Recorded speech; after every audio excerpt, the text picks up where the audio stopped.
ಕರಾಚಿ ಬಂದರಿನ ಮೇಲೆ ಭಾರತ ಅಟ್ಯಾಕ್ ಅನ್ನು ಆರಂಭ ಮಾಡಿದೆ. ಭಾರತದ ನೌಕಾಸೇನೆಯಿಂದ ಕರಾಚಿ ಬಂದರು ಮೇಲೆ ದಾಳಿಯನ್ನ ನಡೆಸಲಾಗಿದೆ. ಕರಾಚಿ ಮೇಲೆ ಯಾವಾಗ ವಾಯು ದಾಳಿಯನ್ನ ಆರಂಭಿಸಿತ್ತು ಅದರ ಬೆನ್ನಲ್ಲೇ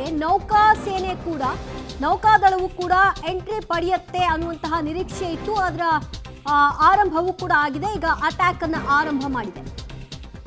ಎಲ್ಲಾ ಕಡೆಗಳಿಂದಲೂ ಕೂಡ ಈಗ ಭಾರತ ಪಾಕಿಸ್ತಾನವನ್ನ ಸುತ್ತುವರೆದು ಲಾಕ್ ಮಾಡಿಕೊಂಡಿದೆ.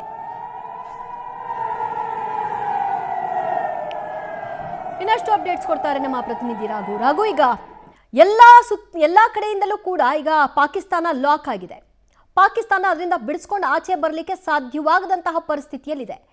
ಈ ಹೊತ್ತಲ್ಲಿ ಪಾಕಿಸ್ತಾನದ ಮೊಂಡು ವಾದವೇನಾದರೂ ಪ್ರದರ್ಶನವಾಗ್ತಾ ಇದೆಯಾ, ಹೇಗೆ? ಖಂಡಿತವಾಗಿಯೂ ದಿವ್ಯ, ಯಾಕಂದ್ರೆ ನಿನ್ನೆಯಿಂದವೂ ಕೂಡ ನೋಡ್ತಾ ಇದ್ವಿ, ವಾಯು ದಾಳಿಯನ್ನ ಎದುರಿಸೋದಕ್ಕೆ ಆಗದಂತಹ ಸ್ಥಿತಿಯಲ್ಲಿ ಅಲ್ಲೊಂದು ಇಲ್ಲೊಂದು ಪ್ರತೀಕಾರದ ಹೆಜ್ಜೆಯನ್ನು ಇಡೋದಕ್ಕೆ ಪಾಕ್ ಮುಂದಾಗಿತ್ತು. ಬಟ್ ಆದ್ರೆ ಅದರ ಮುಂದುವರೆದ ಭಾಗವನ್ನಾಗಿ ಭಾರತ ಸ್ಟೆಪ್